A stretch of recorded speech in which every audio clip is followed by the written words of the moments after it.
Hello, it's Jim Hutchins for the Jerusalem Connection Spot Report for this 25th of September 2017. Well, we're still in the time of the high holidays of Judaism, but there's some who are looking beyond this.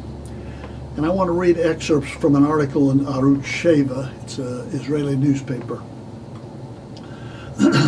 The article's entitled, "We're basically in World War III." We're in it, World War III.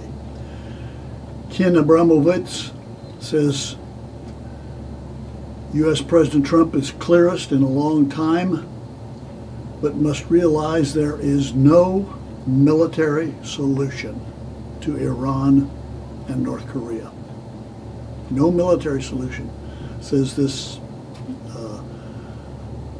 philanthropist, Ken Abramowitz. According to Abramowitz, war is inevitable. We're basically in World War III, he said. Iran has promised to kill everyone in America, death to America, genocide against America, and now genocide against Israel. But as the President of the United States, he has a responsibility to protect us. It's one thing to speak about Iran, it's another thing to do something about Iran. The administration hasn't yet realized that there's no non-military solution for Iran and North Korea. When you're dealing with professional terror organizations like that, you can't negotiate with differences. Negotiation is not open. In the next 15 years, either Iran or America will now not exist as we know it today.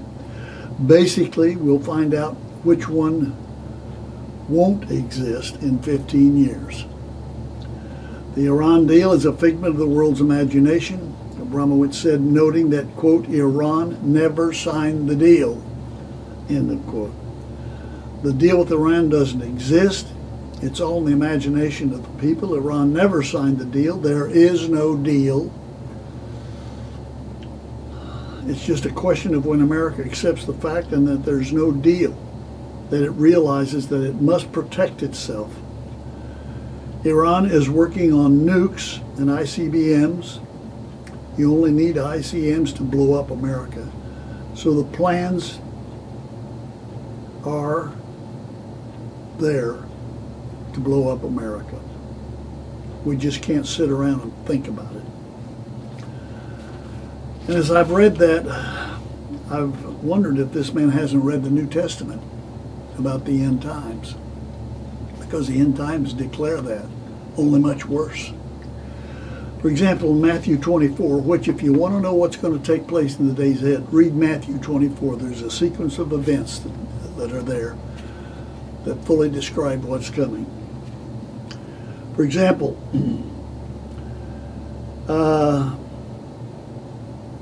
says there will be wars, rumors of wars, earthquakes, famines, pestilence, so on. And he says, then you, he's speaking to believers, and this is Jesus speaking, then you'll be handed over to be persecuted and put to death. You'll be hated by all nations because of me. Believers will be hated by all nations because of their belief in Jesus. And at that time, many will turn away from the faith and will betray and hate each other. And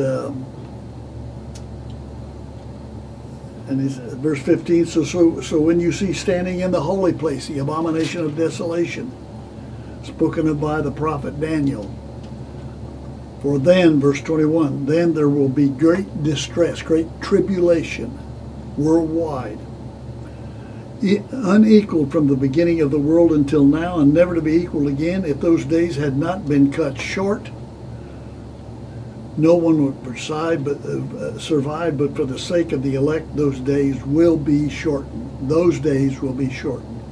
What are those days like? Well, read Revelation chapter 8, starting there. That's where the trumpets, the 7 trumpets are.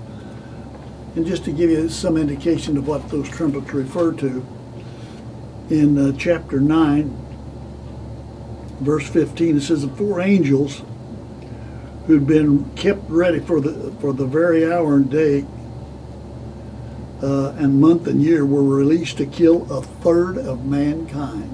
A third of mankind are killed. And the number of the mounted troops that conduct this was 200 million. I heard the number. Verse 18, a third of mankind was killed by the three plagues of fire, smoke, and sulfur. That's what's coming. Not only World War III, but the devastation, unprecedented devastation. And God's people will suffer under it for a time. Verse 29 in Matthew 24 says this, immediately after the distress and the tribulation of those days, after this, sun will be darkened, the moon will not give its light, the stars will fall from the sky, and the heavenly bodies will be shaken. At that time, the sign of the Son of Man, of Jesus, his sign will appear in the sky, and all the nations of the earth will mourn. They will see the Son of Man coming in the clouds of the sky with power and great glory.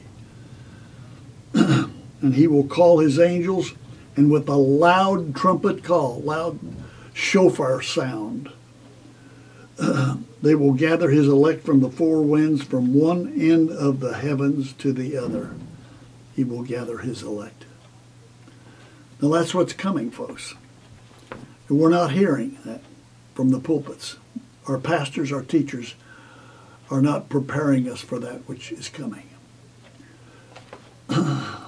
Our prayer is that God in his grace will indeed prepare his people for the coming disaster. In Jesus' name.